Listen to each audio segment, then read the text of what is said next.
वहीं रोहतक में बीएससी की छात्रा के साथ गैंगरेप के मामले में पीड़िता से मिलने के लिए ADGP law and order Mohammad Akil आज रोहतक पीजीआई पहुंचे। पीड़िता और उसके परिजनों से उन्होंने मुलाकात की। इस दौरान मीडिया से बातचीत के दौरान एडीजीपी ने कहा कि मामले की जांच के लिए 6 सदस्यीय एसआईटी का गठन किया गया है। इसमें 2 डीएसपी और 4 एक्सपर्ट पुलिस अधिकारी शामिल हैं। एसआईटी मामले की जांच रिपोर्ट 30 दिन के भीतर सौंपेगी। हालांकि उन्होंने ये भी कहा कि केस काफी पेचीदा है, इसीलिए ज्यादा वक्त भी लग सकता है। इसके अलावा एडीजीपी ने कहा कि आरोपियों का डीएनए टेस्ट भी कराया जाएगा।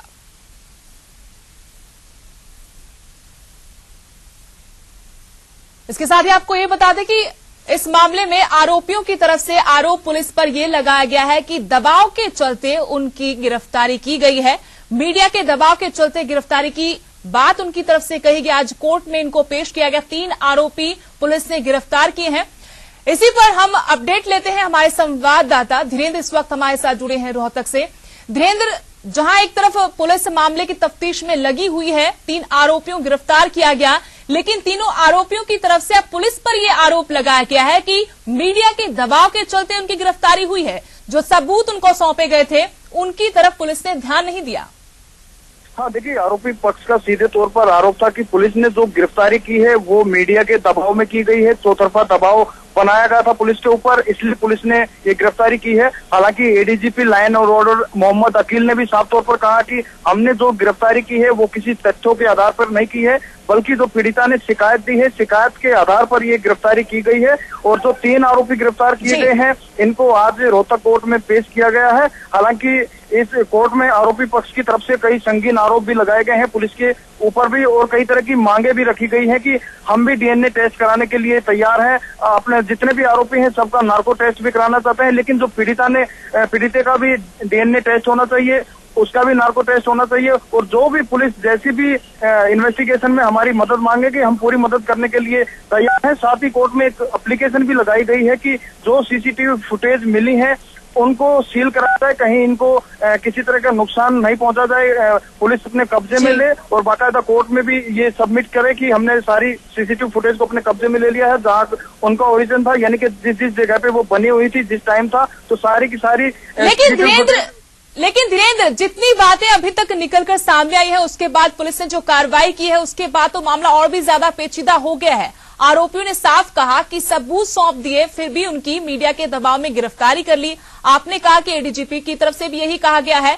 अब ऐसे में इस समस्या का हल कैसे देख रहे हैं? इस मामले में सच्चाई कब तक सामने आ सकती है? देखिए, पुलिस का साफ तौर पर मानना है कि काफी पेचीदा केस है और सीधे तौर पर हम किसी को दोषी या निर्दोष नहीं बता सकते हैं। पूरे मामले की सिलसिलेवार ढंग से गहनता से जांच की जा रही है और जितने भी तथ्य है उनकी परख की जा रही है। और एफएसएल में भी लड़की के जैसे बलात्कार की बात हुई थी तो उसके क्लोथिज और स्वैब वगैरह एफएसएल के जांच के लिए भेजे गए हैं, वहां से रिपोर्ट नहीं आई है। और प्रदेश के जिन जगह पर जो एक्यूज थे उन्होंने सीसीटीवी फुटेज दी गई है उनकी भी साइंटिफिक जांच की जाएगी। और इसके लिए बाकायदा एक 6 सदस्यीय एसआईटी का भी गठन कर दिया गया है, जिसमें 2 डीएसपी हैं और 4 आईटी एक्सपर्ट होंगे। वो इन सभी सीसीटीवी फुटेज की जांच करेंगे गहनता से और उसके बाद पुलिस अपनी रिपोर्ट सबमिट करेगी। हालांकि एडीजीपी ने साफ तौर पर माना कि काफी पेचीदा मामला है और हम फूक कर कदम रख रहे हैं। और जो गिरफ्तारी की गई है वो ऐसा नहीं किसी तथ्यों के आधार पर की गई है, सिर्फ पीड़िता के बयान के आधार पर फिलहाल ये गिरफ्तारी की गई।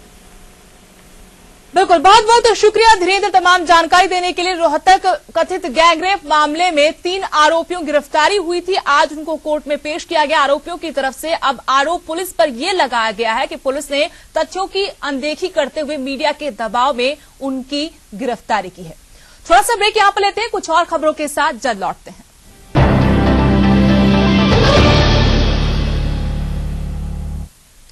ब्रेक के बाद एक बार फिर आप सभी का स्वागत है। रोहतक में बीएससी की छात्रा के साथ कथित गैंगरेप की घटना का अब राष्ट्रीय मानवाधिकार आयोग ने भी संज्ञान लिया है। आयोग ने हरियाणा सरकार को नोटिस जारी कर 1 महीने में जवाब मांगा है। आरोप है कि 13 जुलाई को रोहतक में छात्रा के साथ 5 युवकों ने गैंगरेप किया। 3 साल पहले भी इन्हीं 5 आरोपियों ने इसी छात्रा के साथ गैंगरेप किया था। इस मामले में पुलिस पर उचित कार्रवाई नहीं करने के आरोप लग रहे हैं। उधर महिला आयोग भी अपनी तरफ से पूरे मामले की जांच कर रहा है। राज्य महिला आयोग की टीम ने इस मामले में रोहतक पुलिस से स्टेटस रिपोर्ट भी तलब कर रखी है।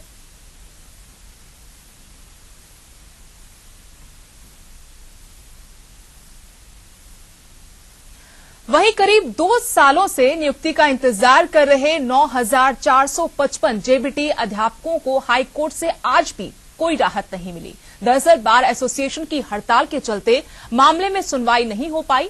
हाईकोर्ट ने मामले को 29 जुलाई तक के लिए टाल दिया। गौरतलब है कि 12 मई को हाईकोर्ट की डबल बेंच ने नियुक्ति पत्र जारी करने के सिंगल बेंच के फैसले पर रोक लगा दी थी।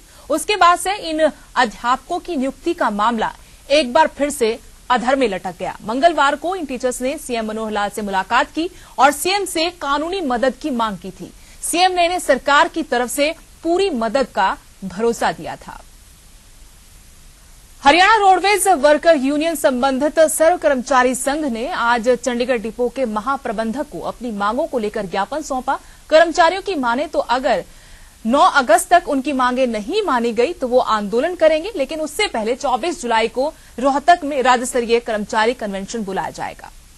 लैंड क्रूजर के बाद अब सूबे के निजाम एयरक्राफ्ट में बैठकर एक जगह से दूसरी जगह का दौरा करेंगे। प्रदेश का उड्डयन विभाग सीएम के लिए जल्द ही लेटेस्ट एयरक्राफ्ट खरीदने में तैयारी में है और उसके लिए उन्होंने तैयारियां भी मुकम्मल कर ली हैं। यहां रुकेंगे छोटे से ब्रेक के लिए। ब्रेक के बाद कुछ और खबरों के साथ जल्द हाजिर होते हैं।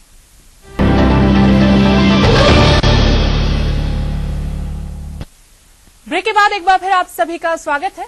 हरियाणा के नए लोकायुक्त जस्टिस एनके अग्रवाल ने आज अपना पद संभाल लिया है। अग्रवाल आज अपने दफ्तर में काम शुरू कर चुके हैं। इस दौरान लोकायुक्त एनके अग्रवाल ने कहा कि अभी लोकायुक्त कोर्ट में 966 मामले लंबित हैं, जिसको जल्द निपटारा करना है।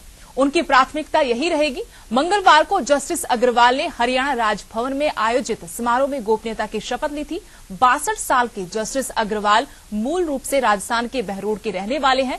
विधि क्षेत्र में उनका 30 साल का लंबा अनुभव है। इस दौरान वो 31 मार्च 2009 से 23 जुलाई 2014 तक छत्तीसगढ़ हाईकोर्ट के जज रह चुके हैं। करनाल के एसडी स्कूल के बाहर 2 छात्रों पर कुछ युवकों ने चाकुओं और डंडों से हमला कर दिया, जिससे एक छात्र की मौत हो गई जबकि दूसरा गंभीर रूप से घायल हो गया। घायल छात्र को अस्पताल में भर्ती करवाया गया है। वह मृतक युवक 12वीं कक्षा का छात्र था। डीएसपी विवेक चौधरी पुलिस बल सहित मौके पर पहुंचे और मामले की जांच शुरू की। फिलहाल हत्या के आरोपी फरार हैं। इसी के साथ बुलेटिन में फिलहाल इतना ही। आगे देखिए तिरछी नजर। नमस्कार।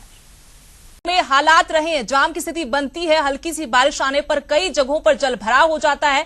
क्या सरकार ने वो मामले हल्के में लिए जिसकी वजह से आज इतनी भारी मुसीबत का सामना आम लोगों के साथ साथ सरकार को भी करना पड़ गया? बिल्कुल, देखिए ऐसा नहीं है कि पहली बार गुड़गांव के अंदर ये स्थिति बनी है। इससे पहले भी कई बार जो है, या फिर हम कहें कि रोजाना जो है 4 से 6 घंटे का जाम की स्थिति वहां पर लगातार बनती रही है। और ऐसा नहीं है कि मुख्यमंत्री या फिर कहें हरियाणा सरकार इस बात से बेखबर थी।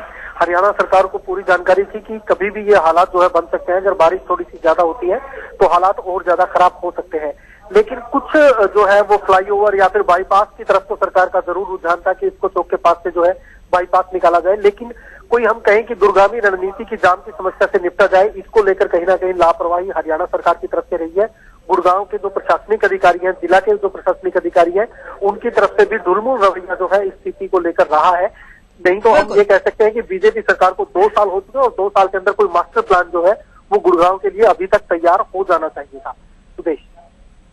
बिल्कुल, बहुत बहुत शुक्रिया अनूप तमाम जानकारी के लिए। हालांकि मनोहर सरकार कहती है कि साइबर सिटी गुड़गांव को स्मार्ट सिटी बनाया जाएगा, अपने बजट से वो इस शहर को स्मार्ट बनाएंगे, लेकिन आज गुड़गांव के जो हालात हैं उसको देखकर लगता नहीं कि सरकार इसको स्मार्ट सिटी बनाने को लेकर गंभीर है। सरकार के दावों का दम निकाल दिया कुछ घंटों की बारिश ने। इसके साथ ही प्रशासन के दावों की भी पोल खोलकर रख दी। साइबर सिटी गुड़गांव में जो कि पहले से ही जाम की समस्या से जूझ रहा था, भारी बारिश के कारण कल रात से हालात इतने बिगड़ गए कि एक्सप्रेसवे पूरी तरह से थम गया। दिल्ली जयपुर नेशनल हाईवे पर जाम लग गया, यातायात पूरी तरह से ठप हो गया। तो जो शहर हर वक्त भागता दौड़ता रहता था, आज वहां पर जिंदगी थम चुकी है। और ये हुआ है प्रशासन की लापरवाही से, सरकार के निकम्मेपन की वजह से। क्योंकि हल्की सी बारिश क्या हुई, यहां पर जिंदगी रेंगने लग गई है। गुड़गांव का ये हाल है, वही गुड़गांव जहां से सबसे ज्यादा राजस्व सरकार को मिलता है, वहां पर ये हालात हैं। अक्सर ईटीवी जल भराव की खबरों को सुर्खियों से उठाता है। इस शहर में हल्की सी बारिश आती है तो शहर पूरा का पूरा शहर थम जाता है, जल भराव होता है। लेकिन शायद इन खबरों को सरकार ने गंभीरता से नहीं लिया। उसके बाद जो हालात कल से यहां पर बने हुए हैं, तस्वीरों के जरिए आप देख सकते हैं, घंटों तक लोग, देर रात तक या यूं कहें कि सुबह तक भी लोग जाम में फंसे रहे और इतनी परेशानी लोगों को झेलनी पड़ी। तब जाकर आज सुबह कुछ देर पहले ही मुख्य सचिव ने आपातकालीन बैठक बुलाई, फिर सरकार ने कदम उठाने के बारे में सोचा है। यहां पर सवाल मनोहर सरकार पर भी है, प्रशासन पर भी है, जो बड़े बड़े दावे करते हैं, लेकिन दावे क्या हैं उनको आप देख सकते हैं जमीनी स्तर पर वो दावे कितने खरे उतर पाते हैं। ये हाल गुड़गांव का है, प्रदेश के सबसे बड़े शहर का, सबसे बड़े हाईटेक शहर का ये हाल है। यहां पर जिंदगी इस वक्त सड़कों पर रेंग रही है। प्रशासन को स्कूल कॉलेज की 2 दिन की छुट्टी घोषित करनी पड़ी ताकि जाम से किसी तरीके से निपटा जा सके। इसी खबर पर अपडेट लेते हैं। गुड़गांव से हमारे संवाददाता धर्मवीर शर्मा इस वक्त जुड़े हैं फोन लाइन से। धर्मवीर, सबसे पहले तो वहां की अपडेट जानना चाहते हैं, क्या जाम से लोगों को राहत मिल पाई है या नहीं? देखिए सुरेश, अभी भी बहुत से लोग ऐसे हैं जो नेशनल हाईवे पर जाम में फंसे हुए हैं। अभी भी नेशनल हाईवे नंबर 8 की जो हालात है वो बहुत ज्यादा अच्छे नहीं है। हालांकि थोड़ा बहुत जो ट्रैफिक है वो चलना शुरू हुआ है, धीरे धीरे मूव करना शुरू हुआ है पिछले आधे घंटे से। तो हम ये कह सकते हैं कि हल्की राहत नेशनल हाईवे के जो लोग हैं जो फंसे हुए थे कल से जाम में, उनको मिलना शुरू हुआ है। हालांकि जो अंदरूनी इलाके हैं गुड़गांव के, वहां पर जाम जो है हट चुका है, वहां पर लोग अपने कामकाज में लौट चुके हैं। लेकिन जो नेशनल हाईवे नंबर 8 है उस पर अभी भी जाम की स्थिति जो है बनी हुई है। जो रात को ट्रक जो जाम में फंसे थे वो अभी भी फंसे हुए हैं। धीरे धीरे करके उन ट्रक्स को निकाला जा रहा है। गुड़गांव पुलिस ने कुछ ट्रैफिक में बदलाव भी किया है। केएमपी के सहारे लोगों को गुड़गांव से सोना और केएमपी के सहारे जो है नेशनल हाईवे को यूज करने के लिए कहा है। तो कुल मिलाकर हम कह सकते हैं कि अभी भी पूरी तरह से राहत नहीं है, लेकिन हाँ कुछ राहत मिलती हुई जरूर दिखाई दे रही है। लेकिन अभी भी खतरा कहीं ना कहीं लगातार बना हुआ है कि अगर अब दोबारा से बारिश आ जाती है तो फिर दोबारा से कहीं वही स्थिति दोबारा ना हो जाए। बिल्कुल, बहुत बहुत शुक्रिया धर्मवीर तमाम जानकारी देने के लिए। तो अभी भी हालात ज्यादा अच्छे नहीं, लेकिन पहले से काफी बेहतर हुए हैं और दुआ भगवान से ये करनी चाहिए शहरवासियों को कि अभी बरसात ना हो। अगर बरसात हुई तो प्रशासन और ना ही सरकार के पास ऐसे इंतजाम है कि उनको फिर से कोई राहत वो दे पाए, फिर से पूरा शहर थम सकता है। वहीं खबरों में आगे बढ़ते हैं। सार्वजनिक क्षेत्र के लगभग सभी बैंक आज 1 दिन की हड़ताल पर हैं। बैंकों से जुड़े कर्मचारियों ने करीब 9 संगठनों के आह्वान पर हुई इस राष्ट्रव्यापी हड़ताल का हर तरफ असर भी दिखा। बैंक पर दिन भर ताले लगे रहे और बैंक कर्मचारी विरोध प्रदर्शन करते हुए अपनी आवाज बुलंद करते हुए नजर आए। दरअसल इनकी नाराजगी सरकार की तरफ से घोषित बैंकिंग सुधारों को लेकर है। उधर इस हड़ताल से आम लोगों को खासी परेशानियों का सामना करना पड़ा। बैंक्स की इस 1 दिन की हड़ताल से अरबों रुपए का लेन देन जो है प्रभावित हुआ है।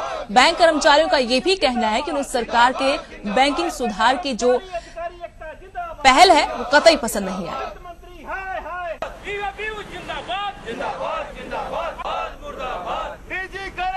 इसी के साथ बुलेटिन में फिलहाल इतना ही। आगे देखिए तिरछी नजर। नमस्कार।